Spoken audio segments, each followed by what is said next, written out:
ఇలాగా 3 పండగలకి సంవత్సరానికి ముమ్మారు వారు యెరూషలేమునకు రావాలి. యెరూషలేము అనగానే ఒక ఎత్తైన ప్రదేశం మీద కట్టబడిన పట్టణం అది. అందుకనే ఎక్కువ వెళ్ళే అనుభవాన్ని నేర్పిస్తాయి. ఒక్కొక్క మెట్టు ఏం చేయాలి, మనము ఎక్కాలి. ఈ 15 మెట్లు కనుక మనం ఎక్కగలిగితే నిజంగా దేవుని సన్నిధానంలో ఒక ఎత్తైన అనుభూతిని మనం పొందుకుంటాం.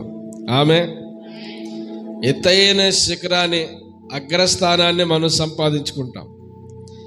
కనుక మనం ఎక్కి వెళ్ళే అనుభవం ఉండాలి, కానీ దిగి వెళ్ళిపోయే అనుభవంలో ఉండకూడదు. ఎక్కాలి. మనం ఎక్కేటప్పుడు కష్టమా? మొన్న ఒక కొండెక్కాం మేము. కొండెక్కినప్పుడు చాలా కష్టమైంది. రాళ్ళు, సందులు, ఇరుకులు ఇలాగ చుట్టూ తీసుకెళ్ళి మొత్తానికి పైకి వెళ్తులోకి గోపురం మీదకి వెళ్తులో చాలా కష్టమైంది. ఎక్కువ వెళ్ళడం చాలా కష్టం. కానీ దానికి ఎక్కడానికి ఏం చేయాలంటే ఓపిక ఉండాలి. ఓపిక తెచ్చుకొని కష్టమైనా కనుక మనం కాస్త ఓపిక తెచ్చుకొని వెళ్ళగలిగితే శిఖరానికి మనం వెళ్తాం. అందుకని భక్తుడైన దావీదు అంటాడు, నేను ఎక్కలేనంత ఎత్తైన కొండపైకి నన్ను ఎక్కించు అని ప్రభు సన్నిధానంలో విజ్ఞాపన చేసుకుంటాడు. కనుక మనము ఎవరమైనా కావచ్చు, మన కేటగిరీలో మనకున్న పరిస్థితులు కాదు కావాల్సింది, కానీ దేవుని సన్నిధానంలో మనం ఎక్కి వెళ్ళే అనుభవంలో మనం ఉండాలి. ఈ 122వ కీర్తనలో ప్రధానంగా ఈరోజు ఈ కీర్తనకి నేను ఇచ్చిన అంశం ఏంటంటే, దేవుని సన్నిధానంలో ఉన్న సంతోషం, సమాధానం ఈ ప్రపంచంలో ఎక్కడికి వెళ్ళినా నీకు దొరకదు. అది ఈ కీర్తనకు ఉన్న ప్రధానమైన అంశం చెప్పండి ఒకసారి. దేవుని సన్నిధానంలో ఉన్న సంతోషము, సమాధానము ఈ ప్రపంచంలో ఎక్కడికి వెళ్ళినా దొరకదు. మీతో మాట్లాడవలసి వస్తుంది నేను, మర్చిపోండి. దేవుని స్తోత్రం కలుగుగాక. దేవుని సన్నిధానంలో ఉన్న సంతోషం ఎక్కడికి వెళ్ళండి ఈ ప్రపంచంలో, ఈ సన్నిధానంలో ఉన్న ఆనందము కంటే ఇంకెక్కడికి వెళ్ళినా నీకు ఈ సంతోషం, సమాధానం మనకు దొరకదు. దేవుని సన్నిధానంలోకి వచ్చిన తర్వాత మన సంతోషం చేత మన హృదయం పరవశించిపోవాలి, ఆనందం చేత మన హృదయం పరవశించిపోవాలి. దేవుని సన్నిధానంలో పరవళ్ళ తొక్కుతూ ప్రభు సన్నిధానంలో మనం ఆనందించే ఆత్మీయ అనుభూతిని మనం పొందుకోవాలి. ఒక్క మాట చెప్తాను. పద్మాసు దీవిలో యాహాను పడవేయబడ్డాడు. ఎన్నో చిత్రహింసలు చేసి చివరికి చస్తలేదని చెప్పి పద్మాసు దీవిలో పడవేస్తే అక్కడ నీళ్లు ఉండవు, ఆహారం ఉండవు, జనసంచారం ఉండదు. అక్కడ విషపురుగులు, విష జంతువులు ఉంటాయి. ఏదో రాత్రులు మొత్తానికి చనిపోతారని చెప్పి, ఇంకా ఆడే చేస్తారని చెప్పి పద్మాసు దీవిలో పాడవేశారు. ప్రభు దినమందు పద్మాసు దీవిలో యాహాను గారు పరవశుడైపోయాడు అంటండి. ఆమెన్. ఏమైపోయాడు? ప్రభు దినమందు ప్రభు సన్నిధానంలో. ప్రభు దినం అంటే దేవుని ఆరాధించుకునే దినము, సమాజంగా కూడుకునే దినము. అలాంటి అద్భుతమైన దినం రోజున ఆయన ఈ మనుషులను ఎవరు చూడలేదు, జనం ఉన్నారు, ఆయన చుట్టూ ఎవరు లేరు, ఆయనకు ఆయనే ఆరాధించుకుంటూ, ఆయనకు ఆయనే పాటలు పాడుకుంటూ, ఆయనకు ఆయనే ప్రార్థన చేసుకుంటూ, ఆయనకు ఆయనే దేవునితో మాట్లాడుకుంటూ ఇలా మమేకమైపోయి దేవుని సమక్షంలో పరవశుడైపోయాడు. దేవుని సన్నిధానంలో పరవశుడైపోతే దేవుడు ఏం చేశాడు తెలుసా? ఆకాశాన్ని తెరిచేసాడట. దేవునికి మహిమ కలుగునుగాక. పరలోకాన్ని దేవుడు యాహాను కొరకు తెరిస్తే పరలోకం యొక్క మహిమనంతా యాహానుకు దేవుడు చూపించేశాడు. అందుకనే ప్రకటన గ్రంథంలో ప్రత్యక్షత, యాహానుకి ఇవ్వబడిన ప్రత్యక్షత అంతా ఆ ప్రకటన గ్రంథంలో చివర వ్రాయడం జరుగుతుంది. కనుక అలాంటి ఆనందము మనం దేవుని సన్నిధానంలో నిజంగా మనం అనుభవించాలండి. ఈ ప్రపంచంలో, ఈ లోకంలో ఉన్న ఆనందాలు వేరు, దేవుని సన్నిధానంలో ఉన్న ఆ ఆనందం వేరు. దేవునితో మనం మమేకమైపోతుండాలి. ఆరాధన చేస్తున్నప్పుడు ఎవరిని పట్టించుకోకూడదు. దేవుల్లో లీలమైపోవాలి. మన పక్కవారు మనల్ని చూస్తున్నారా? ఒకవేళ పక్కవారు మనం చూసి ఏమైనా ఎటకారం ఆడుకుంటున్నారా? ఏమైనా కావచ్చు, వాళ్ళు కూడా మనకు అనవసరం. దేవుళ్ళో మనం మమేకమైపోవాలి. ఒక్కొక్కసారి దేవుని సన్నిధానంలో ఆరాధిస్తుంటే దేవుళ్ళో లీలమైపోతుంటాం. అది ఎవరికి తెలియదు. ఆ ఆత్మీయ అనుభూతి మనకి. పక్క వాళ్ళకి ఎలా ఉంటుంది అంటే పిచ్చోళ్ళ కింద ఉంటుంది. ఒకవేళ కొందరు భాషలతో మాట్లాడచ్చు, కొందరు ఆత్మలో ఆనందించవచ్చు. పక్క వాళ్ళకి ఎలా ఉంటుంది, అది పిచ్చి చేష్టలుగా ఉంటుంది. మనల్ని చూసి కొంతమంది వేలం చేసుకుంటే చేసుకోవచ్చు, కానీ ఆ ఆనందం అది అనుభవించిన వాళ్ళకి తప్ప ఇక పక్కవారికి కానీ ఇంకెవ్వరికి తెలియదు.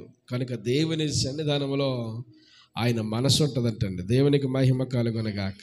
కనుక ఈ కీర్తనలు నాకు చాలా అద్భుతమైన ఇష్టంగా ఈ కీర్తన చదువుతుంటే దేవుని యొక్క సన్నిధానంలో ఎలాంటి అనుభూతి మనకు ఉంటుందో తెలియచేస్తున్నాడు. చదువుదాం. మొదటి వచనం 122వ కీర్తన మొదటి వచనం చదువుదాం.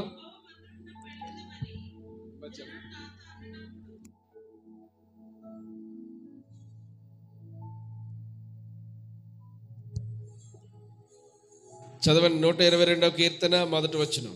యెహోవా మందిరమునకు వెళ్ళదమని జనులు నాతో అనినప్పుడు నేను సంతోషించి తిని. యెహోవా మందిరమునకు జనులు వెళ్ళదమని నాతో చెప్పినప్పుడు ఏం చేశానంటున్నాడు? ఎంతో సంతోషించాడంట. ఎక్కడికి వెళ్ళినప్పుడు? దేవుని మందిరానికి. ఈ కీర్తన రాసింది, ప్రధానంగా రాసింది ఎవరి కీర్తన? ఈ కీర్తన కర్త, రచయిత దావీదు గారు రాసిన కీర్తన కదా. దావీదు గారు రాసిన కీర్తన. దావీదు గారు రాసిన కీర్తనలో ఒక సిచ్యువేషన్ ఎదురైంది ఆయనకి. ఈ కీర్తన రాసే సమయానికి సామాన్యుడిగా లేడు ఆయన. ఈ కీర్తన రాసే సమయానికి ఆయన రాజుగా ఉన్నాడు. ఇశ్రాయేలు 12 గోత్రాలకి ఏకచక్రాధిపతిగా తిరుగులేని రాజుగా ఉన్నాడు ఆయన. రాజు హోదాలో ఉన్నాడు, సామాన్యుడు కాదు. ఆ రోజుల్లో రాజుకున్న ఘనత, లేకపోతే రాజుకున్న గౌరవం, రాజుకున్న పరిపాలన ఇంతంత కాదు. ఈ రోజు అనేది చాలామంది కింద అనేక రకమైన పనులు చేసేవారు ఉండొచ్చు. కనుక రాజు, ఇక ఆయన మాట, ఇక అదే ఆ రాజుగారి మాటే శాసనం, ఇంకా ఆయన మాటే పరిపాలన. రాజుగారికి ఎంత బిజీ ఉంటుంది, ఎన్ని పనులు ఉంటాయి. ఒక రాజు హోదాలో ఉండి, ఒక రాజు అయి ఉండి, ఒక సిచ్యువేషన్లో జనులందరూ వచ్చి అడుగుతున్నారు, అయ్యా మేము యెహోవా మందిరమునకు వెళ్ళేదమని జనులు ఈయనతో అన్నారటండి. జనులు ఆయనతో అన్నారట. ఏమని? మేము ఎక్కడికి వెళ్తామన్నారు? దేవుని మందిరానికి వెళ్తామయ్యా అన్నారు. అసలు రాజుగారి దగ్గరికి వెళ్ళి చెప్పడానికి ఎవరికి దమ్ము ఉంటుందండి? రాజుగారు ఏమైనా పనులు పూర్వచ్చారనుకో, రే బాబు ఇలా పనులు చేసిరండి అంటే వీళ్ళు ఏమంటున్నారు? అయ్యా మేము దేవుని మందిరానికి వెళ్తామయ్యా, దేవుని మందిరానికి వెళ్ళే దినం ఇది, దేవుని ఆరాధించుకుని మాకు నియామక దినాలు ఉంటాయి. సంవత్సరానికి ముమ్మారు ఏం చేయాలి? దేవుని మందిరానికి వెళ్ళి వారు ఆరాధించుకోవాలి.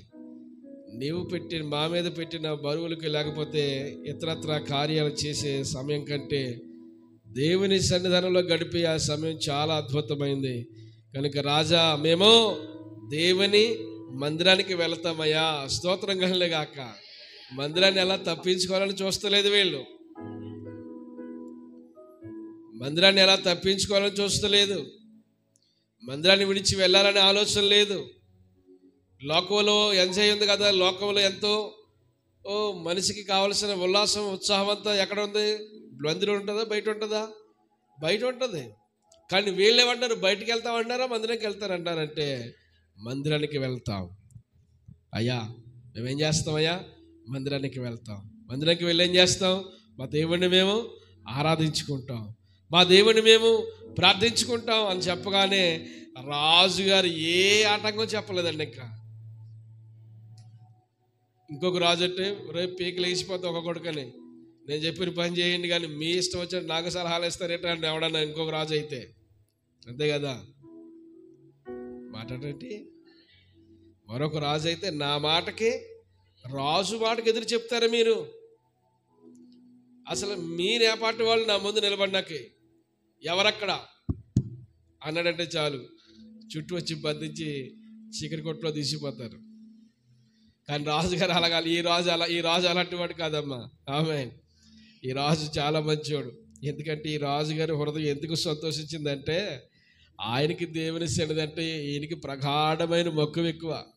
ఆమె ఎప్పుడైతే జనులు ఆ మాట అన్నారో రాజుగారి హృదయము ఆ కోపం, ఒకవేళ కొంతమంది జడిసి ఉండొచ్చు రాజుగారు ఎదుర్కొంటూ ఈ మాట మాట్లాడితే రాజుగారు ఏమనుకుంటారో, ఆయన ఫీలింగ్స్ ఎలా ఉంటాయో, మనం రాజుగారు ముఖాముఖిగా ఈ మాట మాట్లాడేస్తున్నాం అని కొంతమంది ఏమైనా జడిసి ఉండొచ్చు. కానీ రాజుగారు అవన్నీ పక్కన పెట్టాడండి.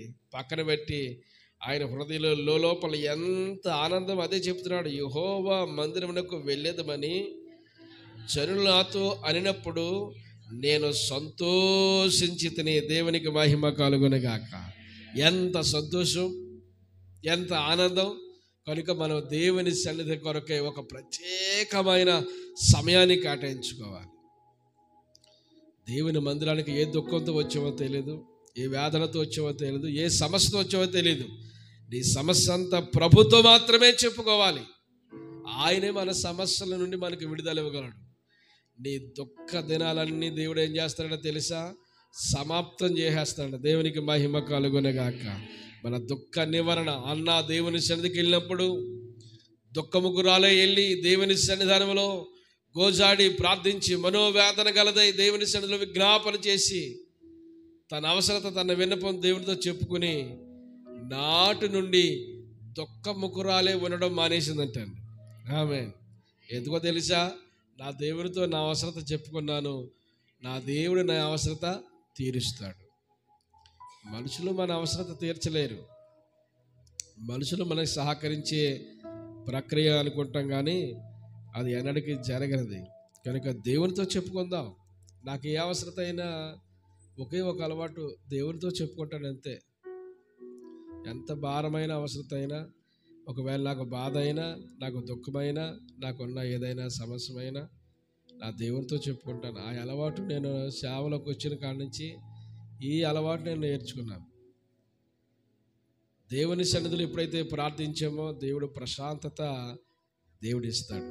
దేవునికి మహిమ కలుగునుగాక. ఈ లోకంలో దేవుడిచ్చే అంత ప్రశాంతత, ఆయన చేసే అంత సహకారం మనకు ఎవరూ చేయలేరండి. అందుకని యెహోవా మందిరానికి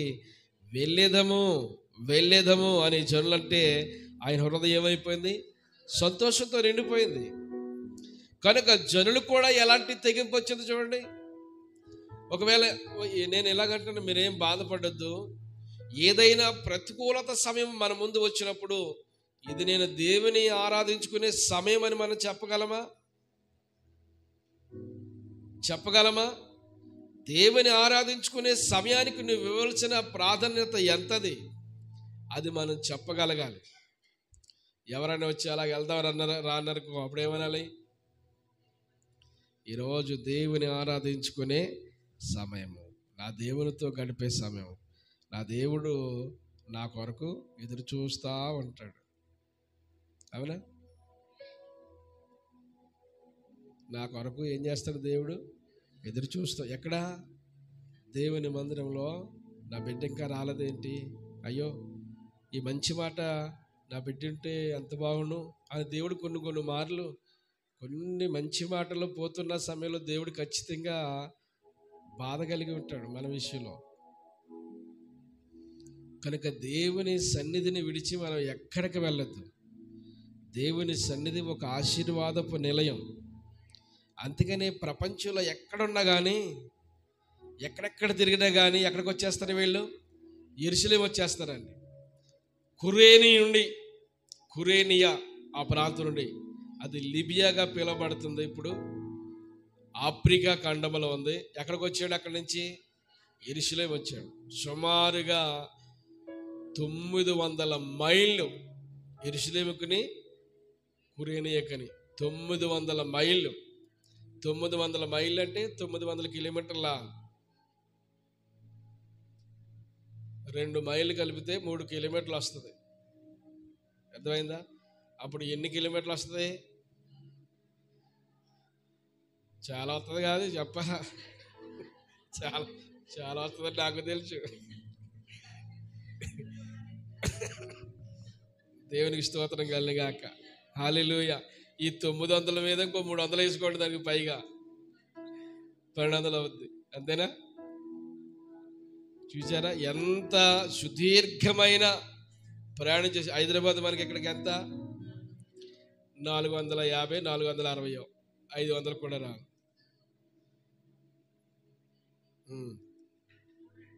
ఇంచుమించు ఇప్పుడు మా ప్రశాంత్ పాలు ట్రైనింగ్ అయిన కేరళ అంత దూరం, అది అంత దూరం నుంచి ఎక్కడికి వచ్చాడు?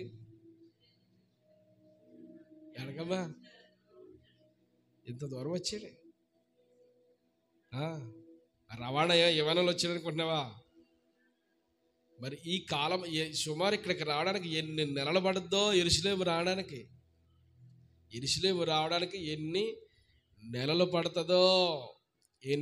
పడుతుందో, అంత సుదీర్ఘమైన ప్రయాణం చేసి చేసి చేసి చేసి చేసి చేసి యెరూషలేము మొత్తానికి ఎట్లాగైతేనో యెరూషలేము వచ్చి యెరూషలేములో దేవుని మందిరంలోకి వచ్చిన తర్వాత వారి జీవితం ఎంత ప్రశాంతతలోకి వెళ్ళిపోతూ ఉండేవారు. దేవునికి మహిమ కలుగును గాక. నేను నా దేవుని సన్నిధిలోకి వచ్చాను. నా దేవుని సన్నిధానంలో ఆరాధించుకునే అవకాశం నాకు వచ్చింది. నా దేవుని సన్నిధానంలో పూజించుకునే ధన్యత నాకు దక్కింది. నా దేవుని సన్నిధానంలో కృతజ్ఞతలు తెలియజేసుకునే భాగ్యం నాకు దొరికింది అని దేవుని సన్నిధిలో ఎనలేని ఆనందంతో నిండిపోతూ ఉండేవారు. అందుకని యెహోవా మందిరానికి జండు వెళ్ళేదమని నాతో చెప్పినప్పుడు నా హృదయము ఎంతో సంతోషించింది. మనకి ఏముండాలి? దేవుని మందిరానికి వచ్చినప్పుడు సంతోషం ఉండాలి, సమాధానం ఉండాలి, నెమ్మదితో ప్రభువుని అడగాలి. ప్రతి అవసరత క్షుణ్ణంగా ఏది దాచుకోకూడదు. అర్థమైందా? ప్రభు దగ్గరికి వచ్చేలోనికి ఏది దాయకూడదు. సమస్తం ప్రభుతో మనం చెప్పుకోగలగాలి. 26వ కీర్తన 18 చదవండి. 26వ కీర్తన 8వ 26 చదవమ్మా.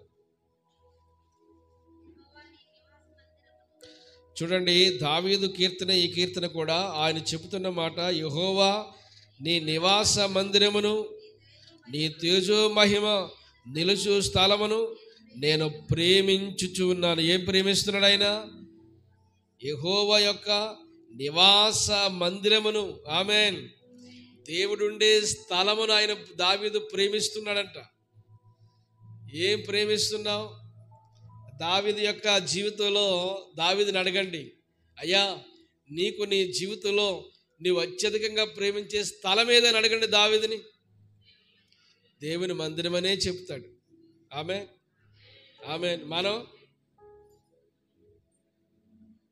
చెప్పండి, ఏం చెప్తావు? మనం ఏం చెప్తావు? నీకు అతిగా బాగా నువ్వు ప్రేమించే స్థలం ఏది, ప్రేమించే పరిస్థితి ఏదని చెప్తే ఏం చెప్తావు? ఇంకా మామూలుగా ఉండదు ఇంకా. కానీ దావీదు నీకు రాజ్యమా, సైన్యమా, శత్రువు మీద విజయమా, లేకపోతే ధనమా, ఏంటి నీకు అతిగా ప్రేమించే స్థలం ఏదంటే నా దేవుని మందిరమే అని దావీదు చెప్తాడు. దేవునికి మహిమ కలుగునే. దావీదుకి మందిరం అంటే అంత ప్రేమ. రాత్రి జాములు యందు పరుండి ఏం చేస్తున్నాడంటే దేవుని వాక్యాన్ని ధ్యానిస్తూ ఉంటుంటే కొవ్విన మెదడు తిన్న అనుభవం దావీదు గారికి కలుగుతుందంటండి. ఆమె నేను చాలా సీరియస్గా చెప్తున్నాను, చాలా డీప్గా చెప్తున్నాను, వినాలి మీరు.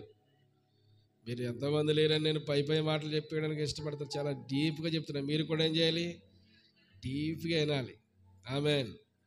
అడప విన్నారంటే ఏమాత్రం లోనికి వెళ్దాం. అమ్మా వెనకపోయావా? శారమ్మ గారు వెనకపోయావా? ఏం పోయానా? వినండి అందరూ. దేవుని స్తోత్రం కలిగాక. చాలా డీప్గా వినాలి, చాలా జాగ్రత్తగా వినాలి. దేవుని మాటలు నువ్వు ఎలాగ వింటావో, ఎలా రిసీవ్ చేసుకుంటావో అలాగే మనము దేవుని ఆశీర్వాదాలు పొందుకుంటాం. ఆమె దేవుని స్తోత్రం కలిగాక. ఏం ప్రేమించాలి మనము? దేవుని యొక్క మందిరాన్ని ప్రేమించాలి.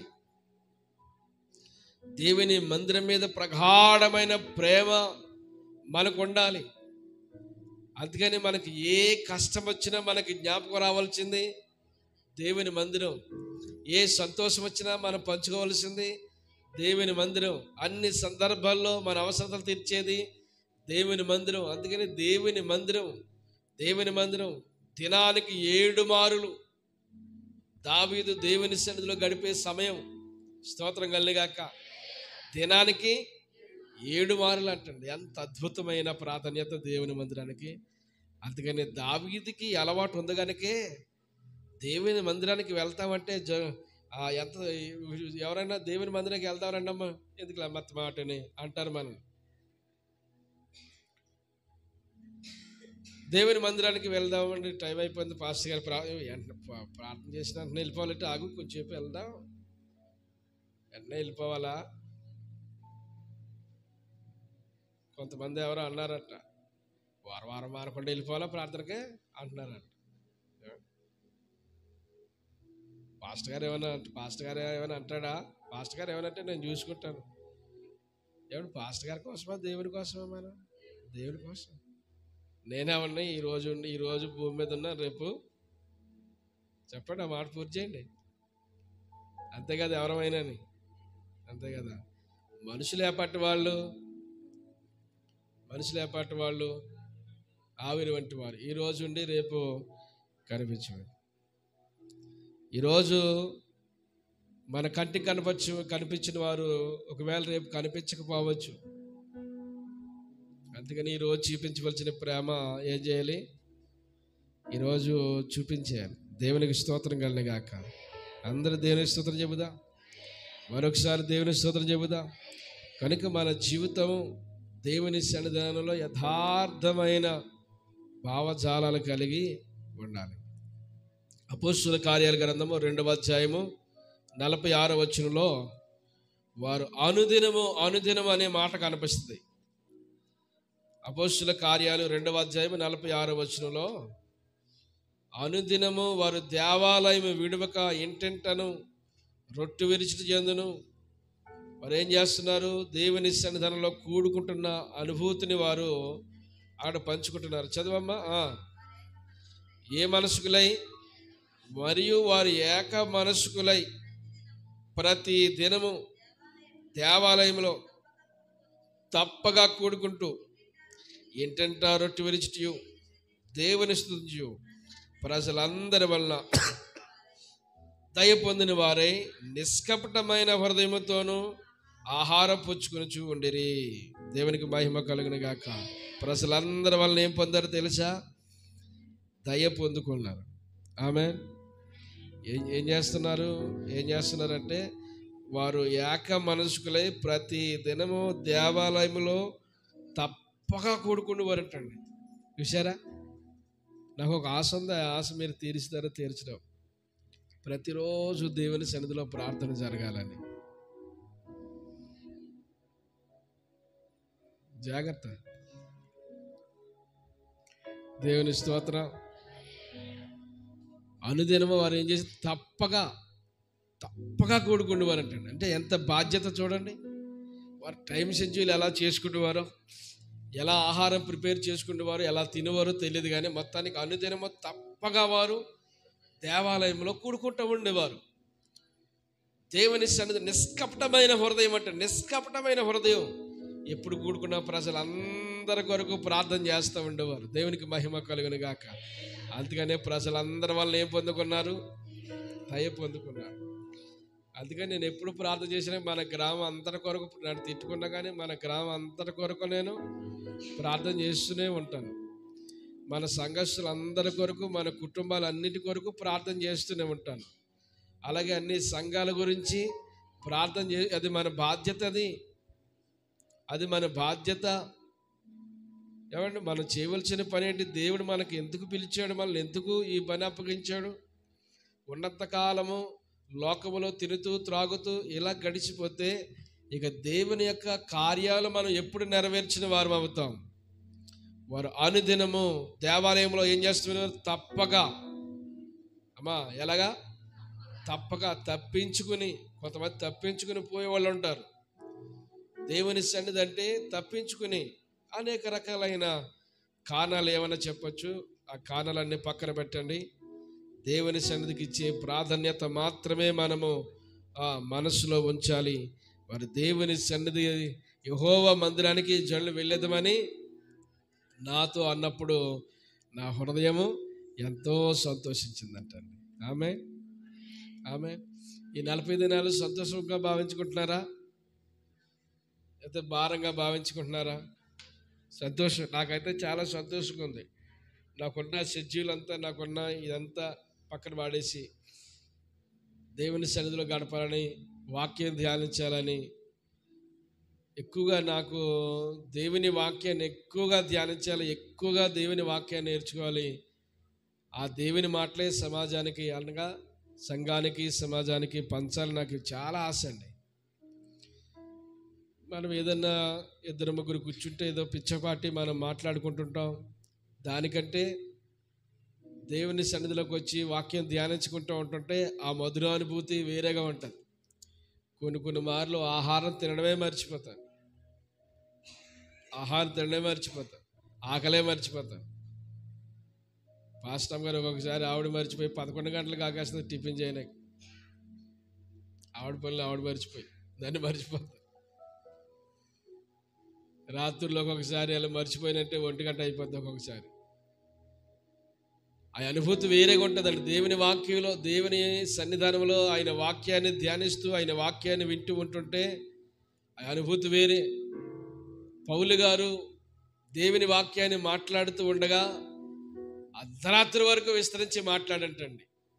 అర్ధరాత్రి వరకు, ఎప్పటి వరకు? అర్ధరాత్రి వరకు విస్తరించి మాట్లాడితే ప్రజలందరూ ఎంత కసిగా వింటున్నారో దేవుని వాక్యాన్ని. చాలా కసిగా, కక్షతో కాదమ్మా, కసిగా. ఎలాగా? చాలా కసిగా వింటున్నారు. ఎంతసేపు చెప్తావు చెప్పు వింటాం. మరి పౌలు గారు సామాన్యమైన వ్యక్తి, మరలా ఆయన ఎప్పుడు దొరుకుతాడో తెలియదు కదా.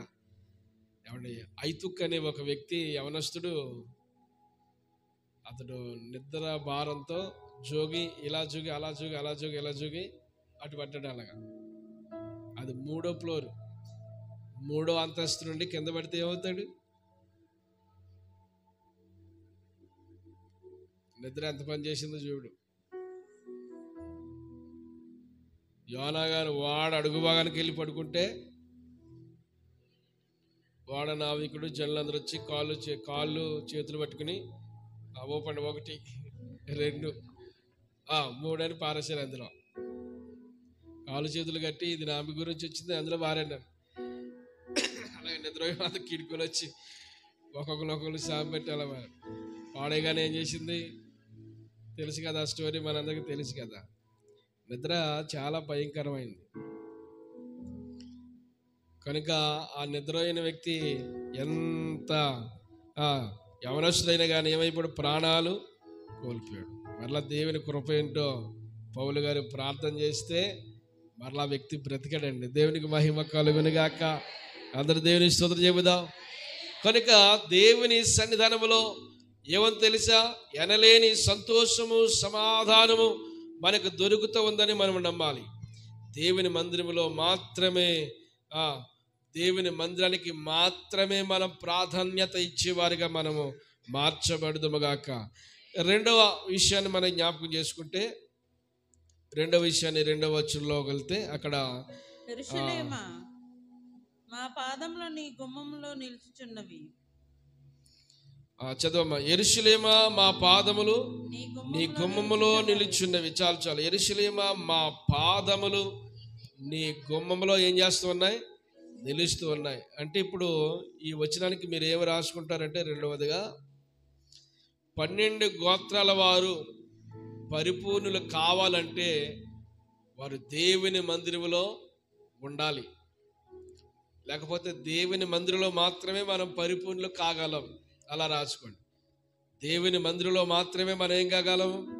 పరిపూర్ణులు కాగలం. 12 గోత్రాల వారు చూడండి. యెరూషలేమా ఏమంటున్నారు? మా పాదములు నీ గుమ్మములో నిలుచుచున్నవి. అంటే ఎక్కడి నుంచి వచ్చారు ఇప్పుడు వీళ్ళు? దేశ నలుమూల నుండి, ఇజ్రాయెల్ దేశం నలుమూల నుండి ఎక్కడికి వస్తారు? దేవుని యొక్క మందిరానికి యెరూషలేము వస్తారు. అలాగే ప్రపంచ నలుమూల నుండి ఏ దేశంలో ఎక్కడెక్కడ ఉన్నా కానీ యెరూషలేము వస్తారు. యెరూషలేములో వచ్చి దేవుని మందిరంలో వారి పాదాలు మోపి, వారి పాదములు ఎప్పుడైతే దేవుని మందిరంలో మోపుతారో అక్కడ దేవుని సన్నిధానంలో యాజకుడు ఉంటాడు. యాజకుడు ఉండి ధర్మశాస్త్ర గ్రంథాన్ని చేతబట్టి వాళ్ళకి బోధిస్తూ ఉంటాడు. దేవుని వాక్యాన్ని చదవండి, ఆ మాట చదవండి, ఆ మాట చదవండి. నిర్గమాకాండము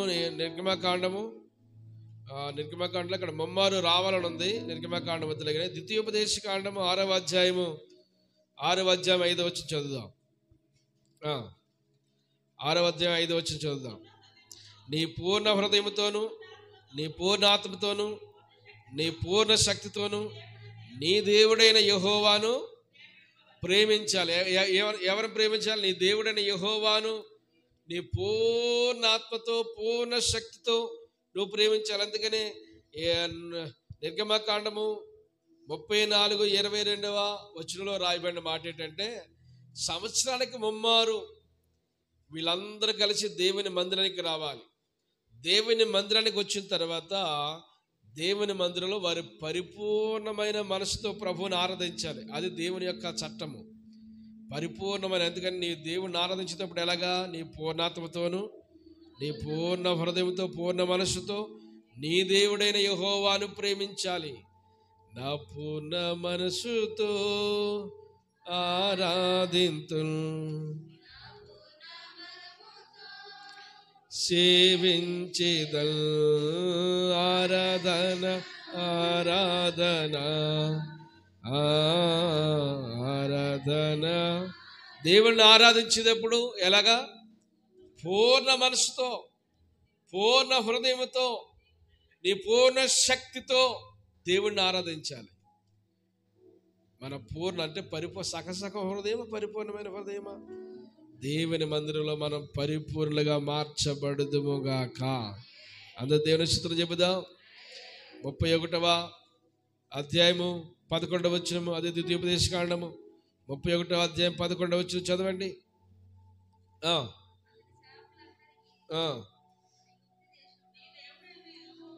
31:11 నీ దేవుడైన యెహోవా ఏర్పరచుకునే స్థలమునందు ఇశ్రాయేలు అందరూ ఆయన సన్నిధిని కనబడి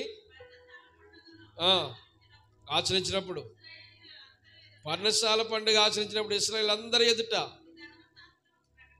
ఈ ధర్మశాస్త్రాన్ని ప్రకటించి వారికి వినిపించాలి. దేవునికి మహిమ కలుగును గాక.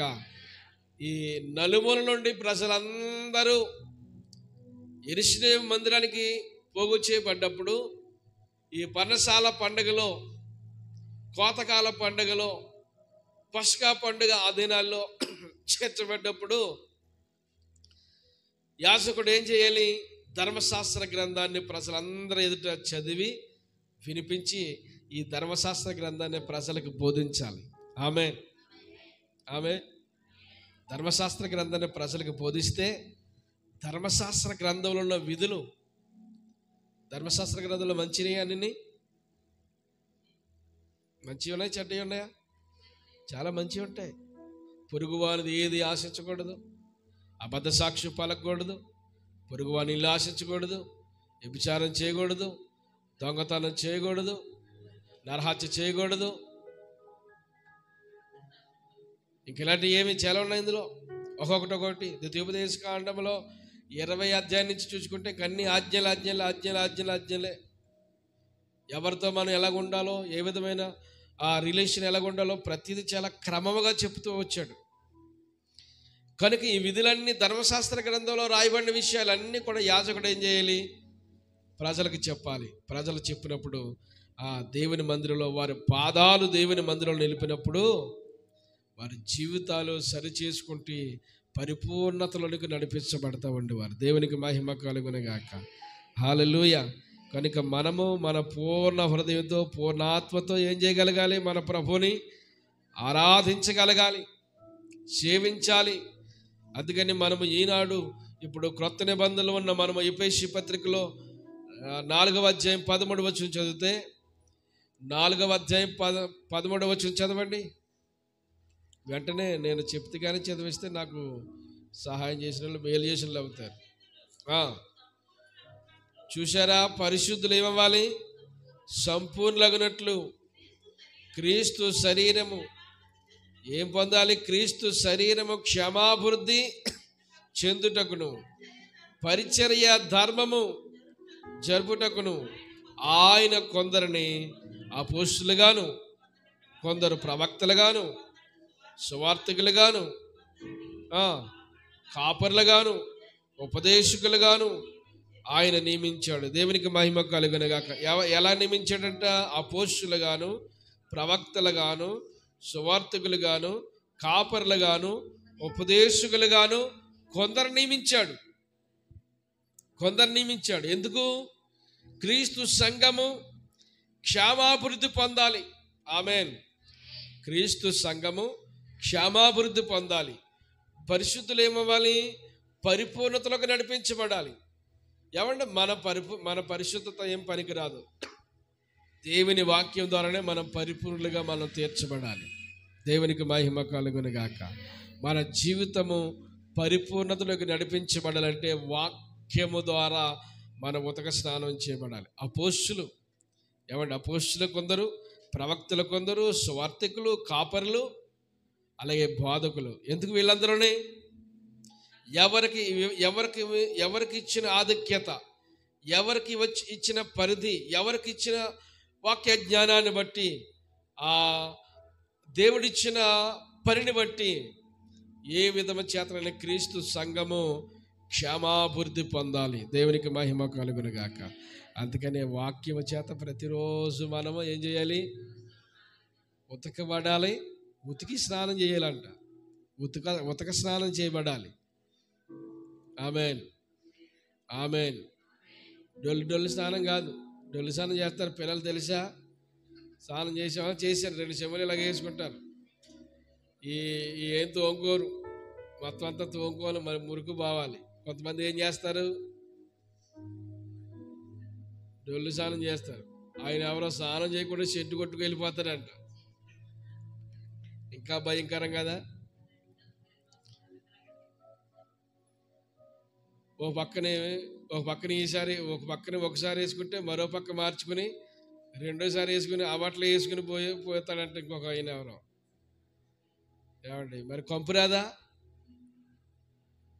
మా సారో మాట, నాకు ఆ మాట ఇప్పుడు కూడా ఇష్టమే. ఎవడ కంపు ఆడికి ఇంపు అంట. ఎవడ కంపు ఆడికి ఇంపు.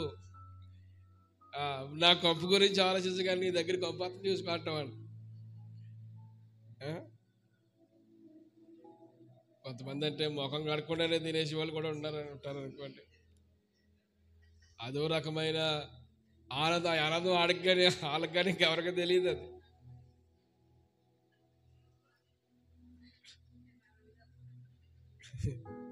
ఏంటంటది? ఉతక స్నానం చేయబడాలి. ఆమేన్. నవ్వడానికి చెప్పట్లేదు. అందులో నేను మామూలుగా చెప్పినా కానీ అందులో ఆలోచించుకుంటే చాలా ఆత్మీయ అర్థాలు ఉన్నాయి. దేవునికి మహిమ కలుగునుగాక. వాక్యము చేత ఏం చేయబడాలమ్మా? మనం ఉతక స్నానం చేయబడాలి. ఆమేన్. ఉతక స్నానం చేసి మన మచ్చలు, మన డాగులు, మన మరలన్నీ వాక్యము చేత మనం ఏం చేయాలంటే కడిగేసుకోవాలి. దేవుని మందిరంలో వాక్యం బోధించబడుతున్నది ఎందుకో తెలుసా? మనం కడగబడి పరిమళ వాసనగా మనం చేయబడాలని. ఆమేన్. ఏ వాసన రావాలి? పరిమళ వాసన మన నుండి రావాలి. క్రీస్తు సంఘము క్షమాభివృద్ధి పొందాలి. నీ హృదయమే దేవుని ఆలయం అంటాడు. దేవుని ఆలయం ఏది? నీ హృదయమే. కనుక ఎవడైనా కానీ దీన్ని పాడు చేస్తే దేవుడు మనల్ని పాడు చేస్తాడు. కనుక నీ హృదయం చాలా పదిలంగా ఉండాలి. దేవునికి మహిమ కలుగునుగాక. హల్లెలూయా. నాకు వర్తిస్తాయి ఏ మాటలు? వాక్యం చెప్పేటప్పుడు చాలామంది అనుకుంటారు నాకే చెప్పారు, నీకే చెప్పారు అనుకుంటాను. నాకు నేను చెప్పుకుంటాను, నన్ను నేను కడుక్కుంటాను. ఆమేన్. ఆమేన్. నిన్ను నువ్వు కడుక్కోవాలి, నేను కడుక్కోవాలి, ఎవరికి వాళ్ళకి కడుక్కోవాలి. కడుక్కుంటేనే మీరు చేయాలి స్నానం, అంతేనా? మీరందరూ స్నానం చేసి రండి, నేను స్నానం చేయకుండా వచ్చి ఇక్కడ బోధించేసి అనుకో వచ్చేంత కంపు కదా. వాక్యము చేత చాలా సీరియస్గా వినాలి ఈ మాటలు. ఒకవేళ కొన్ని సందర్భాల్లో కొంచెం సైలెంట్గా కొన్ని మాటలు వచ్చినా చాలా సీరియస్గా వినాలి. అందుకనే వాక్యము చేత ఉతక స్నానం వచ్చేవి. ప్రజలందరూ పోగొచ్చేపడాలి. యెరూషలేమా, మా పాదములు నీ గుమ్మంలో నిలుచున్నవి. ఎందుకు? ఆయన మందిరానికి వెళ్ళినప్పుడు ధర్మశాస్త్ర ఉపదేశకుడు ఆ ధర్మశాస్త్ర గ్రంథాన్ని ఎత్తి అందులో ఉన్న గ్రంథంలో ఉన్న మాటలన్నీ చదివి అందరికి వినిపించి ఈ ధర్మశాస్త్ర గ్రంథాన్ని బోధిస్తూ ఉంటుంటే ప్రజలందరూ సరిచేయబడి పరిపూర్ణులై మరలా తిరిగి వెళ్ళేటప్పుడు సంతోషంతో దేవుని సన్నిధి నుండి వెళ్ళిపోతూ ఉండేవారు. దేవునికి మహిమ కలుగును గాక. అది కీర్తనలో ఉన్న భావం. అది రెండవ వచనంలో విషయాలు ఇది. కనుక మనం ఏం చేయబడాలి? ఇప్పుడు మనము క్షేమాభివృద్ధి చెందాలి. క్రీస్తు సంఘము క్షేమాభివృద్ధి దినదినము క్షేమాభివృద్ధి చెందాలి. తర్వాత మూడవ వచనం యెరూషలేమా, 3 నుంచి ఇంకా 6 వచనాలు డైరెక్ట్ గా చదివేయమ్మా. యెరూషలేమా, బాగుగా కట్టబడిన పట్టణం వలె నువ్వు కట్టబడి ఉన్నావు.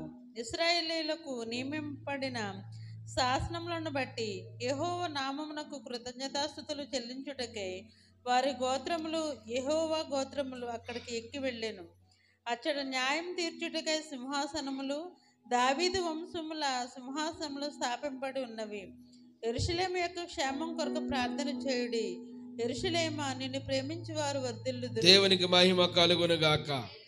ఈ 3 నుంచి 6 వచనాలు మనం కలిపి చదువుకున్నాం.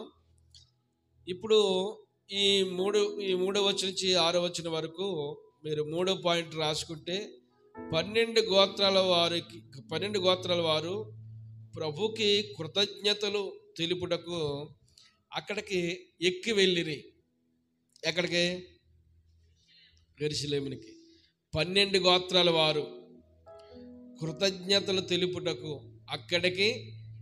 అక్కడికంటే దేవుని మందిరానికి ఎందుకు రావాలి? మనము కృతజ్ఞతలు తెలియచేయాలి.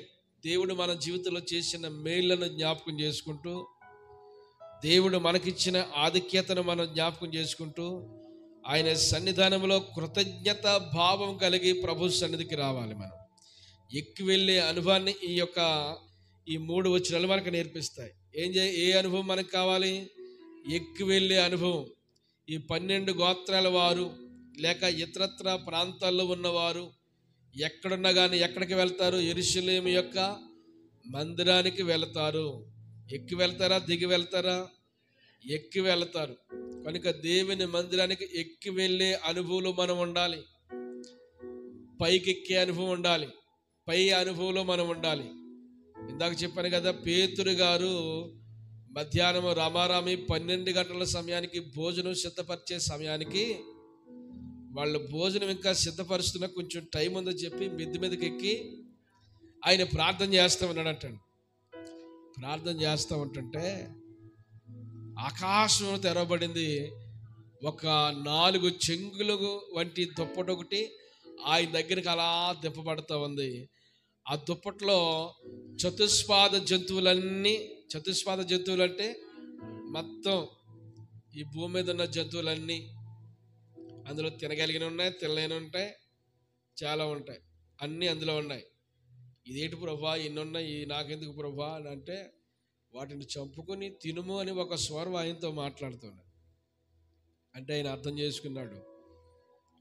ఆయన ఈ దర్శనం ఇలా చూస్తూ ఉండగానే ఇటలీ పటాలం నుండి కొర్నేలి ఇంటి నుండి కొంతమంది ఈ చర్మకారుడైన సీమోని ఇంటికి వచ్చారు. వస్తే ఇదిగో పేతురు గారు ఇక్కడ ఉన్నారని మేము వచ్చాం, ఆయన తీసుకువెళ్ళడానికి మేము వచ్చామని. కానీ ఆయనకు అర్థమైంది, అయితే సువార్త అనేది కేవలం యూదులకే కాదు, అన్యజనులకు కూడా దేవుని యొక్క సువార్తను అందించడానికి ఈ దర్శనాన్ని దేవుడు నాకు ఇచ్చాడని అప్పుడు ఆయన అర్థం చేసుకుని వాళ్ళిద్దరితో కలిసి ఈయన కొర్నేలి ఇంటికి అన్యుడైన గ్రీకుడు కదా, గ్రీకుడైన కొర్నేలి ఇంటికి ఆయన వెళ్ళడం జరిగింది. కనుక ఆ ప్రార్థన సమయంలో అంటే పైకి వెళ్ళే అనుభవం, దేవుని యొక్క దర్శనము, దేవుని యొక్క ఔన్నత్యం, పరలోక రాజ్యం యొక్క మహిమ ప్రభు మనకు చూపిస్తాడు. కనుక మనం ఎప్పుడు కూడా ప్రార్థనలో కనిపెట్టి దేవుని సమక్షంలో మనం ఎదురు చూడాలి. ప్రార్థన చేయమంటే చాలామంది ఏం మాట్లాడతారో వారికే తెలియనట్లుగా ఉంటారు. ప్రార్థన అనే అనుభవం ఉంది కదా, అది మనం ఎక్కడ తీసుకెళ్తుంది? పై అంతస్తుకి మనల్ని నడిపించుకొని తీసుకుని వెళ్తుంది. కనుక ప్రార్థన చేయట్లో ఎప్పుడు కూడా మన నిర్లక్ష్యం చేయొద్దు. సమయం లేదనుకుంటాం. అన్నం ఉడికే సమయానికి మనం ఏం చేస్తాం? ఆ కొండ చుట్టూ తిరుగుతూ ఉంటాం. అదేనా? లేకపోతే అదే ఇది అవుద్దులే అని ఈ లోపల టీవీ చూస్తాం, లేకపోతే చాలా చూస్తాం, లేకపోతే ఎవరైనా వచ్చారంటే ఇంక పట్టేస్తాం. కానీ ఆయన ఏం చేస్తున్నాడు? ఆయన ఏం చేశాడు? ఆ సమయంలో మిద్ది మీదకి వెళ్ళిపోయాడటండి. మిద్ది మీదకి వెళ్ళిపోయి ఏకాంతంగా ప్రార్థన చేసుకుంటున్నాడు. దేవునికి మహిమ కలు. ఎంత మంచి అనుభూతి అండి. హల్లెలూయా, హల్లెలూయా. ఒక వ్యక్తి యెరూషలేము నుండి యెరికోకు దిగెళ్ళిపోతున్నాడు. ఒకడు దిగెళ్ళిపోతే వాడు దొంగల చేతికి చిక్కాడు. దొంగలు చితక అతన్ని బాది కొట్టి కొరప్రాణంతో విడిచిపెట్టి, అతని బట్టలు లాక్కుని కొరప్రాణంతో విడిచిపెట్టి వెళ్ళిపోయారు. యెరూషలేములో ఉన్నప్పుడు ఎలాగున్నాడు ఆ పరిస్థితి, కిందకు వచ్చినప్పుడు ఎలాగుంది అతని పరిస్థితి. అలాగే మనకి నయోమి చరిత్ర తెలుసు కదా. బెత్లెహేముని విడిచిపెట్టి మోయాబు దేశం వెళ్ళిపోయింది. ఏమైంది? దేవుని మందిరము సమస్త ఆశీర్వాదాలకి ఇది ఒక గవిని. దేవునికి స్తోత్రం కలుగాక. ఇందులో మన దేవుని మందిరంలో మనం ఉన్నప్పుడు దేవునితో మనం మమేకం అవ్వాలి తప్ప, కానీ ఎవరిని మనం పట్టించుకుంటే మన ఆత్మీయ ఆశీర్వాదాలన్నీ మనం కోల్పోతాం. కనుక దేవుని సన్నిధానంలో ప్రభువుని ఆరాధించే వ్యక్తులుగా మనం మార్చబడదుముగాక. వారి గోత్రములన్నీ ఏం చేస్తున్నాయి? అక్కడికి ఎక్కి వెళ్ళిపోతూ ఉన్నాయి. ఇశ్రాయేలీయులకు నియమింపబడిన శాసనాన్ని బట్టి ఇక్కడ 23 వచ్చింది కదా, యెరూషలేమా బాగుగా కట్టబడిన పట్టణం వలె నీవు కట్టబడినావు. ఇశ్రాయేలీయులకు నియమించిన శాసనాన్ని బట్టి యెహోవా మందిరమునకు కృతజ్ఞతాస్తుతులు చెల్లించుటకై వారి గోత్రముల వారు, యెహోవా గోత్రముల వారికి అక్కడికి ఏం చేస్తున్నాయి? ఎక్కి వెళ్ళిపోతున్నాయి. అక్కడ ఏం చేస్తున్నారు? అచ్చట న్యాయం తీర్చుటకై సింహాసనములు, దావీదు వంశముల సింహాసనములు స్థాపించబడి ఉన్నవి. దేవునికి మహిమ కలుగునుగాక. హల్లెలూయా. అందరు దేవుని స్తుతులు చెబుదాం. హల్లెలూయా. అక్కడ ఏం చేస్తాడంటే దేవుడు న్యాయం తీరుస్తాడు. మన దేవుడు న్యాయాధిపతి. నీకేం న్యాయం కావాలి? ఏ న్యాయం కావాలమ్మా? న్యాయం కావాలి, అన్యాయం కావాలా? మనకి అన్యాయమా? న్యాయమే కావాలి. మన దేవుడు నీతి కలిగిన న్యాయాధిపతి. మన పక్షంగా ఎప్పుడు న్యాయమే చేస్తాడు. దేవునికి మహిమ కలుగును గాక. ఏం చేసిన, ఇంకొక మాట, ఏం చేసిన దేవుడు మన మేలు కొరకు చేస్తాడని మనం అర్థం చేసుకోవాలి. కనుక మనము దేవుని సన్నిధానంలో కృతజ్ఞత భావంతో ప్రభు సన్నిధానంలో మనం ఉండాలి. కృతజ్ఞత భావం కలిగి దేవునికి ఇష్టమైన పాత్రగా మనం మలచబడదాం. ఏమంటే మనం దేవునికి వ్యతిరేకమైన స్వభావాలు ఇలాంటివి ఏమంటే మనం తొలగించి వేసుకోవాలి. కనుక ఎక్కి వెళ్ళే అనుభవం మనం నేర్చుకోవాలి. ఎప్పుడు కూడా ఎక్కి వెళ్ళే అనుభవం. యాకోబుకి ఒక నిచ్చెన కనపడిందంట. యాకోబుకి ఏం కనపడింది? ఒక నిచ్చెన కనపడింది. నిచ్చెన కనపడితే దేవదూతలు ఆ నిచ్చెన కొనేమో ఆకాశం పైన ఉంది, కింద భూమి మీద ఉంది. దేవదూతలు ఎక్కుతా దిగుతా ఉన్నాయి. దేవునికి మహిమ కలుగును గాక. ఆ నిచ్చెన ఎక్కడికి? పరలోకాలకి. ఆమె ఉన్నతమైన ఆశీర్వాదాలు యాకోబునకు ఆ దేవదూతలు రావడం చెప్పడం వెళ్ళిపోవడం, రావడం చెప్పడం వెళ్ళిపోవడం. అది దేవుని మందిరమే కానీ ఇంకొకటి కాదని ఆ రాత్రే తన తలగడ కింద పెట్టుకున్న రాయి మీద నూనె పోసి దాన్ని అభిషేకించాడు. దేవుని స్తోత్రం కలుగాక. ఎక్కడైతే యాకోబునకు దర్శనం వచ్చిందో ఆ స్థలమందే సొలొమోను దేవుని మందిరం కట్టాడు. ఆమేన్, ఆమేన్. అదే ఏమైపోయింది, చివరికి దేవుని యొక్క మందిరం అయిపోయింది. అందుకని దేవుని మందిరం ఒక ఆశీర్వాదపు గవిని. ఆ దేవుని మందిరంలో మనం ఉండడం, దేవుని మందిరంలో మనం ఆరాధించుకోవడం, దేవుని మందిరంలో మన అవసరతలన్నీ చెప్పుకోవడం, దేవుని మందిరంలో ఆత్మీయత నేర్చుకోవడం, దేవుని మందిరంలో దేవుని ధర్మశాస్త్ర దేవుని వాక్య గ్రంథాన్ని మనం నేర్చుకుని వాక్య ప్రకారంగా నడవడం, దేవునికి ఇష్టమైన పాత్రలుగా మనం మలచబడిపోవాలి. ఆయన సన్నిధానంలో దేవుని సంపూర్ణమైన సంతోషము సమాధానము ప్రభు మనకి ఇస్తాడు. దేవునికి మహిమ కలుగునగాక. ఇక 6వ వచనంలో ఏముంది? యెరూషలేము యొక్క క్షేమం కొరకు ప్రార్థన చేయుడి. యెరూషలేమా, నిన్ను ప్రేమించేవారు వర్ధిల్లెదరు. యెరూషలేమును ప్రేమించడం అంటే దేవుని మందిరమే. యెరూషలేము క్షేమం కొరకు అంటే దేవుని మందిరం కొరకు, లేకపోతే దేవుని యొక్క ప్రజల కొరకు అని మనం అనుకోవాలి. కనుక మనం ఏం చేయాలి?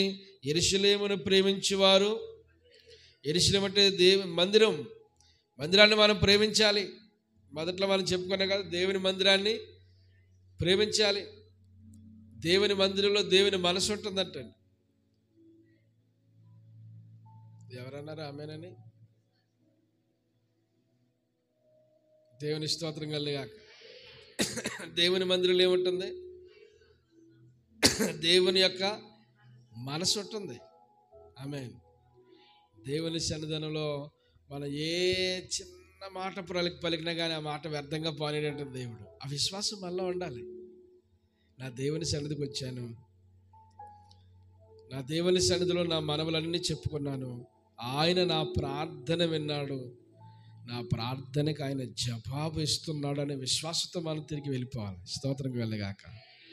కనుక మనం ఎప్పుడు ఏం చేస్తూ ఉండాలి? దేవుని యొక్క మందిరాన్ని మనము ప్రేమించే మనస్తత్వం కలిగి ఉండాలని ప్రభు ఆశిస్తున్నాడు. చూడండి, దేవుని మందిరం అంటే దావీదుకి ఎంత ప్రేమో చూద్దాం. కీర్తనలో దినవృత్తాంతముల మొదటి గ్రంథం 29వ అధ్యాయం 3వ వచనంలో, దినవృత్తాంతాల మొదటి గ్రంథం 29 3వ వచనం, దేవుని మందిరం అంటే ఎంత ప్రేమో లేక నా దేవుని మందిరం మీద ఉన్న నాకు కలిగి ఉన్న మక్కువ చేత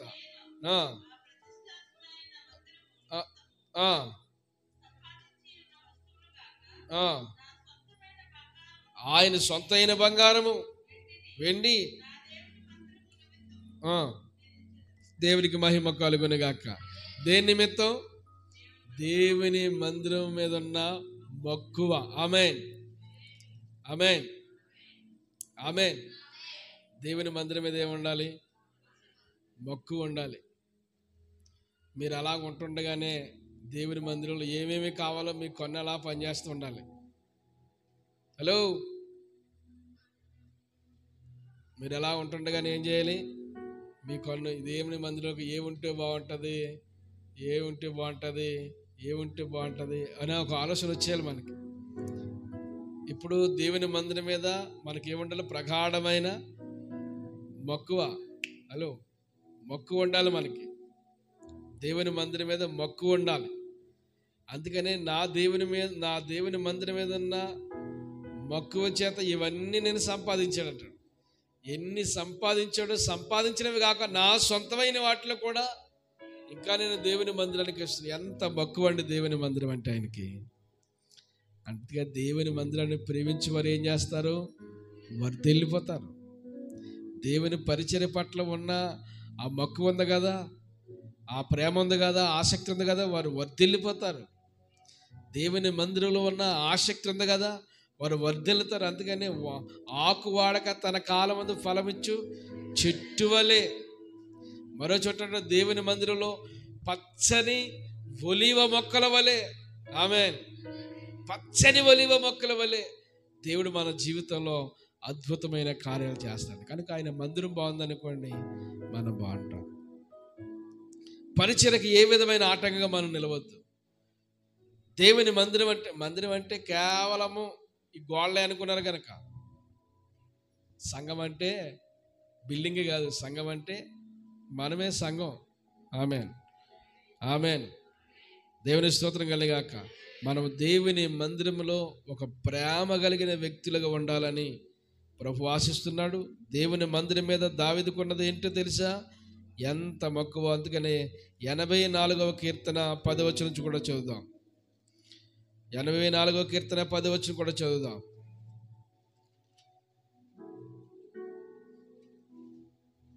దొరకలేదు, లేదమ్మా? 84 లేదా? నీ ఆవరణలో ఒక్క దినము గడుపుట 1000 దినముల కంటే శ్రేష్టము. దేవునికి మహిమ కలుగును గాక. ఆ 2వ వచనం కూడా చదువమ్మా. 2వ వచనం కూడా చదువు.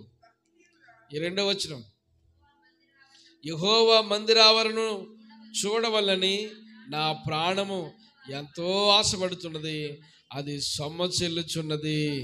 జీవం కలిగిన దేవుని దర్శించుటకు నా హృదయమును నా శరీరము ఆనందముతో కేకలు వేస్తున్న దేవునికి మహిమ కలుగును గాక. ఈ మామూలు పై నుంచి వచ్చిన మాటలు కాదు ఇవి. దేవుని మందిరం మీద ఉన్న మక్కువ చెప్పున ప్రేమ చేత వచ్చిన మాటలు ఇవి. దేవుని మందిరాన్ని చూడాలని, మందిర ఆవరణలో చూడాలని ప్రాణము ఎంతో ఆశపడుతున్నది, అది సొమ్మసిల్లిపోతుందంటండి. ఏం వెళ్ళిపోతుంది? ఏం చూడాలని? దేవుని మందిర ఆవరణం చూడాలని, ఆయన మందిరంలో ఉండాలని. ఈరోజు ఒక అద్భుతమైన దేవుని సన్నిధిలో గడిపే దినమండి ఈరోజు. సంపూర్ణ రాత్రి ప్రార్థన, ఆల్రెడీ ప్రేయర్. ఒక ఆసక్తి నెలకొల్పాలి. ఈరోజు నా దేవుని సన్నిధానంలో రాత్రి గడిపే ధన్యత దేవుడు నాకు ఇచ్చాడు అనే ఒక గొప్ప ఆసక్తి, ఒక గొప్ప ఆసక్తిని మనం వ్యక్తపరచాలి. ఒక్క దినము దేవుని మందిరంలో గడిపితే 1000 దినాలు. ఇది ఒట్టి మాట అనుకుంటున్నావా? నీవు ఒట్టి మాట అనుకుంటున్నావమ్మా? భక్తులు తమ అనుభూతులను మాట్లాడారు. వారు దేవుని సన్నిధి పోగొట్టుకున్న తర్వాత దేవుని సన్నిధి విలువేంటో వారు ఎరిగి ఉన్నారు. వాళ్ళు కోరహు కుమారులు ఏమండి, కోరహు కుమారులు రాసిన కీర్తనలో వారు దేవుని మందిరాన్ని పోగొట్టుకున్న తర్వాత, దేవుని మందిరం కోల్పోయిన తర్వాత తండ్రి ద్వారా ఎంతో అపకీర్తి వచ్చింది వాళ్ళకి. తండ్రి శాపం తెచ్చిపెట్టాడు వాళ్ళకి. ఈ శాపం ఎలా పోద్ది? ఈ శాపం ఎలా పోద్ది? ఈ నింద ఎలా పోద్ది? ఏమంటే కేవలం దేవుని మందిరంలో మాత్రమే అని వారు గుర్తించగలిగారు. దేవునికి మహిమ కలుగును గాక. కోరహు ఎంత దుర్మార్గుడు మీకు తెలీదా అమ్మా? నా వైపు చూడండి. కోరహు తెలుసా? ఎలా తెలుసు?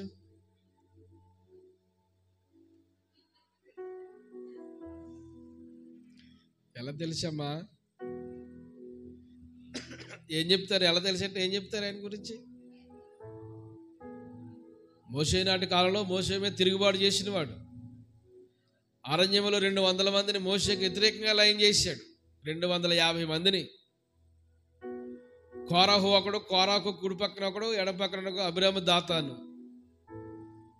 వీళ్ళకి సపోర్ట్గా 250 మంది. మోషే ఈ సమాజంలో పరిశుద్ధుడు. మోషే అక్కడే నిలబడి మాట్లాడుతుంటే మేమందరం వినాలా? మోషే మా అందరికీ నాయకుడా? మోషేయే గొప్పోడా? ఇశ్రాయేలు ఈ సర్వ సమాజంలో అందరూ పరిశుద్ధులమే అని ఇలా రెచ్చగొట్టేస్తే మనసులు కొంతమంది అందరూ ఏమైపోయారు? వారు మనసులో చెదిరిపోయి మోషేకు వ్యతిరేకంగా తిరుగుబాటు చేశారు. దానికి మూలకారకుడు కోరహు. ఏమైపోయారు? భూమి నెర విడిచింది. ఉన్నది ఉన్నట్లుగానే వారిని ప్రాణాలతోనే భూమిలోనికి, భూగర్భంలోకి వెళ్ళిపోయారు. మరలా భూమి ఏమైపోయిందంట? మరలా యథావిధిగా కలిసిపోయిందట. భూమి మళ్ళీ అలా బద్దలైపోయి ఉండిపోలేదు, మళ్ళీ యథావిధిగా కలిసిపోయింది. ఎంత భయంకరమో! ఆ రోజు మరి కోరహు కుమారులు మరి ఎక్కడ ఉన్నారు? మరి అది మన ప్రశ్న. కోరహ కుమారులు బ్రతికే ఉన్నారు. కోరహ కుమారులు ఎక్కడ ఉన్నారు? వారు మోసే పక్షానికి వెళ్ళారు, కానీ దుర్మార్గుడు తండ్రి పక్షంగా వెళ్ళలేదు. వారు తప్పించబడ్డారు.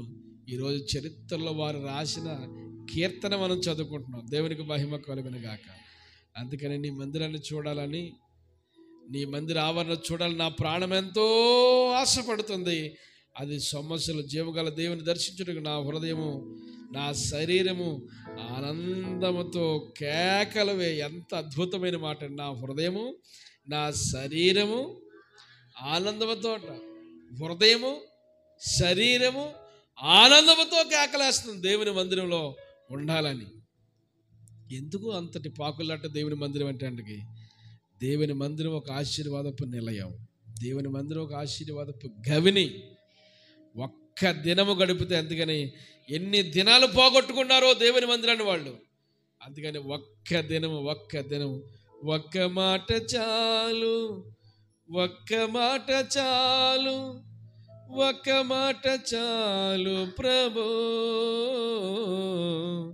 నాతో నీవు మాట్లాడినచో నీ బ్రతికేదను ప్రభు. దేవుని సన్నిధానంలో మనం ఏ మాట మాట్లాడినా, ఏ పలుకు పలికినా, ఏ విన్నపం చేసుకున్నా ఖచ్చితంగా దేవుడు మన మాటను ఆలకిస్తాడండి. కనుక మనం ఏం చేయాలి? దేవుని మందిరాన్ని ప్రేమించాలి. మొదట దేవుని మందిరానికి వెళ్తామన్నప్పుడు దావీదు హృదయం అయిపోయింది, ఎంత సంతోషంతో నిండిపోయింది చూడండి. ఇక చివరి ముగింపులో మనకి ఎన్ని వచనాలు ఉన్నాయి? ఇక 7 నుంచి 9 వచనాలు ఉన్నాయి. ఈ 9 వచనాల్లో దేవుని మందిరం అంటే చూడండి, చదవమ్మా. నీ ప్రాకారంలో నెమ్మది కలుగును గాక, నీ నగరులో క్షేమం ఉండును గాక. నా సహోదరుల నిమిత్తమును, నా సహవాసుల నిమిత్తమును నీవు క్షేమం కలుగును గాక అని నేను అందును. మన దేవుడైన యెహోవా మందిరము నిమిత్తము నీకు మేలు చేయ ప్రయత్నించు. దేవునికి మహిమ కలుగును గాక. అందరూ దేవుని స్తుతులు చెబుదాం. అందరూ మరొకసారి దేవుని స్తుతులు చెబుదాం. దేవుని సన్నిధానంలో మేలు చేయ ప్రయత్నించేదమని ఇక్కడ ఈ మాట చివరి మాటగా మనం చూస్తూ ఉన్నాం. నీ ప్రాకారములో ఏం కలుగుతూ ఉంది? నెమ్మది కలుగును గాక అంటున్నాడు. నీ నగరంలో క్షేమం ఉండును గాక అంటున్నాడు. నా సహోదరుల నిమిత్తము, నా సహవాసుల నిమిత్తమును నీకు క్షేమం కలుగును గాక అని నేను అందును. నీకు క్షేమం కలుగును గాక నేను అందును. మన దేవుడైన యెహోవా మందిరము నిమిత్తము నీకు మేలు చేయ ప్రయత్నించేదను. దేవునికి మహిమ కలుగును గాక. దేవుని మందిరములో మనకేం కలుగుతుందో తెలుసా? మేలు కలుగుతూ ఉంది. ఆమె ఏం కలుగుతూ ఉందండి? మేలు కలుగుతూ ఉంది. ఆ కింద అన్నాడు కదా, పైన అన్నాడు కదా, ప్రాకారంలో నెమ్మది, నగరంలో క్షేమము. క్షేమం వేరు, క్షేమం వేరు. ఇక్కడ ఏమన్నాడు? క్షేమం కలుగును గాక అంటున్నాడు. క్షేమం ఉండును గాక అంటున్నాడు.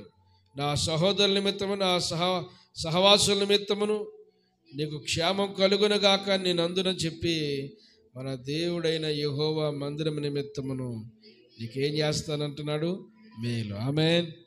దేవుని మందిరంలో ఏమంటే, మందిరం అంటే చెప్పాను కదా, సంఘంలో ఏం జరగాలి? నీకు మేలే జరగాలి. ఆమేన్. మేలుకరమైన స్థలం ఇది. మనందరికీ ఒక మేలుకరమైన స్థలం. దేవుని మందిరం అంటే ఇది శాపకరమైన స్థలం కాదు, అలా భావించుకోవద్దు మీరు. దేవుని సన్నిధికి నీకు ఎప్పుడు వచ్చినా దేవుడు మేలే చేస్తాడు. ఒక్క మాట వింటే మనకు అది ఆశీర్వాదం అయిపోద్ది. ఏ మాట విన్నా ఆ మాట ఇది నా ఆశీర్వాదం కొరకు అనుకోవాలి, కానీ ఇది నా శాపం కొరకు అనుకోకూడదు. ఏ మాట కూడా శాప వచనాలు ఏముండవు దేవుని మందిరంలో. అన్ని ఆశీర్వాదపు వచనాలు దేవుడు మనకు బయలుపరుస్తాడు. స్తోత్రం కలిగిన గాక. ఒకవేళ కొన్ని మార్లు దేవుని సన్నిధానంలో ఏ మాట వచ్చినా అది అక్కడ మనం సరిచేయబడవలసి వచ్చింది. ఖచ్చితంగా అక్కడ సరిచేయబడాలి. నేను సరిచేయబడినంటే కుదరదు. ఖచ్చితంగా మనం ఏం చేయబడాలి? సరిచేయబడాలి. కొన్ని ఇబ్బందికరమైన పరిస్థితులు మనలో ఉండొచ్చు. ఉండొచ్చు. మనిషి మానవ నైజం ఎత్తిన తర్వాత అన్ని దేవునికి అనుకూలంగానే ఉండవు. ఏవోటి కొన్ని ఇబ్బందికరమైన పరిస్థితులు మనలో ఉండొచ్చు. కానీ మనం ఏం చేయాలి? దేవుని సన్నిధానంలో మనసు మార్చుకుని దేవుని సన్నిధిలో క్షేమకరమైన స్థలం వైపు మనం తిరిగితే మన క్షేమాన్ని దేవుడు అభివృద్ధి పరుస్తాడు. దేవునికి స్తోత్రం కలుగుగాక. దేవుని సన్నిధిలో నీకు నెమ్మదిని ఇస్తానంటున్నాడు, సమాధానం ఇస్తాను, సంతోషం ఇస్తాను, అభివృద్ధిని ఇస్తాను, అన్ని విధాలైన మేలు చేత ప్రభు మనల్ని. ఇక చివరగా ఒక్క మాట చదువుకుని ప్రార్థన చేసుకుందాం. హెబ్రీ పత్రిక 10వ అధ్యాయం 24వ వచనం. హెబ్రీ పత్రిక 10వ అధ్యాయం 24వ వచనం చదువమ్మా. హెబ్రీ పత్రిక 10వ అధ్యాయం 24వ వచనం. కొందరు మానుకున్నట్లు సమాజముగా కూడుకునుట మానక ఒకరిని ఒకరు హెచ్చరించుకునుచు ఆ దినము సమీపించుకొలది చూచిన కొలది మరి ఎక్కువగా అలాగూ చేయడి. ప్రేమ చూపడానికి, సత్కార్యాలు చేయటానికి ఒకరినొకరు పురుకొలుపుకోవాలని అంటున్నాడు. పురుకొలుపుకోవాలి ఒకరికొకరు. కొందరు ఏం చేస్తున్నారు? మానుకుంటున్నారు. చాలా ఖచ్చితంగా చూడండి ఈ మాట. ఇది నా మాట కాదు, దేవుని మాట. కొందరు మానుకుంటున్నట్లుగా సమాజముగా కూడుకున్నట్టు ఏం చేయవద్దు అంటున్నాడు, మానొద్దు. మరి కొందరు ఏం చేస్తున్నారు? మానుకుంటున్నారా, కూడుకుంటున్నారా? చెప్పాలి, మీరు చెప్పాలి. కొందరు మానుకుంటున్నారు. ఏం చేయటం? సమాజంగా కూడుకోవడం. కొందరు మానుకుంటున్నారు. కొందరు మానుకున్నట్లుగా మీరైతే ఏం చేయొద్దు అంటున్నాడంటే, మీరైతే మానుకొనక కొందరు మానుకొనుచున్నట్లుగా సమాజంగా కూడుకుంటా మానుకొనకుడి. ఒకరినొకరు ఏం చేయాలి? హెచ్చరించు. ఆ దినము సమీపించుట మీరు చూచిన కొలది మరి ఎక్కువగా అలాగ చేయొచ్చు. ప్రేమ చూపుటకును సత్కారం చేయుటకును ఒకరినొకడు పురుకొలుపుకొని ఆలోచింతుము. పురుకొలుపుకోవాలి ఒకరికొకరు. ఒకరికొకరు ఏం చేయాలి? పురుకొలుపుకోవాలి. ఒకరు ఒకరు హెచ్చరించుకోవాలి. ఒకరిని ఒకరు ప్రోత్సహించుకోవాలి. ఒకరిని ఒకరు సరి చేసుకోవాలి. ఆమె సమాజంగా కూడుకున్నప్పుడల్లా మనము దేవుని మందిరంలో ఏం చేయబడాలంటే మనము సరి చేయబడాలి. వారు దేవుని మందిరానికి వెళ్ళినప్పుడు ఈ 12 గోత్రాల వారు ఎక్కడెక్కడ ఉన్న వారు అందరూ కూడా యెరూషలేము మందిరానికి వెళ్ళినప్పుడు వారు పాదాలు యెరూషలేము యొక్క గుమ్మములో మోపినప్పుడు ధర్మశాస్త్ర ఉపదేశకుడు ఏం చేస్తున్నాడు? ధర్మశాస్త్ర గ్రంథాన్ని చదివి ధర్మశాస్త్ర గ్రంథంలో రాయబడిన విషయాలు వినిపించినప్పుడు ఆ ధర్మశాస్త్రంలో ఏమేమైతే ఉన్నాయో అలా మేము చేయాలని ఒక నిర్ధారణ చేసుకొని వారు అక్కడి నుంచి తిరిగి వారి ప్రదేశాలకు మరలా వెళ్ళిపోతూ ఉండేవారు. దేవుని మందిరానికి వచ్చినప్పుడు మార్చబడి మరలా తిరిగి వెళ్తూ ఉండేవారు. దేవుని మందిరంలో మనం ఖచ్చితంగా సరి చేయబడాలండి. ఆమె ఖచ్చితంగా సరి చేయబడాలి. ఖచ్చితంగా మనం సరి చేయబడాలి. ఎప్పుడు చూసిన ఆశీర్వాదాలు ఆశీర్వాదాలు ఆశీర్వాదాలు ఆశీర్వాదాలు అంటే అయ్యే వస్తాయి. ముందు మన సరైన నిలకడ తత్వం కలిగి దేవుని సన్నిధిలో మనం ఉండగలిగి పరిపూర్ణమైన మనస్సుతో మనం ఉంటే ఆశీర్వాదాలు నీకేం కావాలో దేవుడు అన్నీ ఇచ్చేస్తాడు. దేవునికి మహిమ కలుగును గాక. మొదట మనం తీసుకోవాల్సింది తెలుసా? ఆయనకి ఇష్టలుగా మనం ఉండాలి. అతను నాకు ఇష్టడు కనుక నేను అతను తప్పించేదను, శ్రమలో నేను అతనికి తోడయి, నా దుడ్డికర్ర నా దండము అతన్ని ఆవరించేదనని ప్రభు చెప్తున్నాడు. కనుక దేవుని సన్నిధానంలో కొందరు మానుకుని దేవుని ఆశీర్వాదాలు పోగొట్టుకుంటున్నారు. కొందరు మానుకుంటున్నట్లుగా మీరైతే ఏం చేయొద్దు, మానొద్దు. ఈరోజు సంపూర్ణ రాత్రి ప్రార్థన కూడిక చాలామంది మానుకున్నారు. అనుదినం జరుగుతున్న కూడిక చాలామంది మానుకుంటున్నారు. ఆదివారం ప్రార్థన రోజున చాలామంది మానుకుంటున్నారు. మనల్ని ఏం చేయొద్దు అంటున్నాడు? మానొద్దు. మానితే ఎవరికి నష్టం? దేవుని యొక్క సహవాసాన్ని మనం పోగొట్టుకుంటే ఆ దినము సమీపించకూడదంటే ఇక ఆలస్యం దేవుని రాకడ చాలా దగ్గరగా ఉంది. ఆల్రెడీ అక్కడక్కడ సూచనలు జరుగుతూ ఉన్నాయి. మయన్మార్లో భయంకరమైన భూకంపం, ఇప్పుడు మన భారతదేశానికి కూడా భూకంపం వచ్చే సూచనలు ఉన్నాయని ప్రకటిస్తున్నారమ్మా. భారతదేశానికి కూడా భూకంపం వచ్చే సూచనలు ఉన్నాయని ప్రకటిస్తున్నారు. భయంకరమైన పరిస్థితులు మన ముందు ఉన్నాయి. అక్కడక్కడ భూకంపాలు, అల్లర్లు, జనం మీదకి జనం. చూడండి జనం ఎంత అల్లకల్లంగా ఉంటుందో. జనం మీదకి జనాలు, దైవజనులు చంపడం, ఒకరినొకరు చంపుకోవడం. మొన్న ఎక్కడో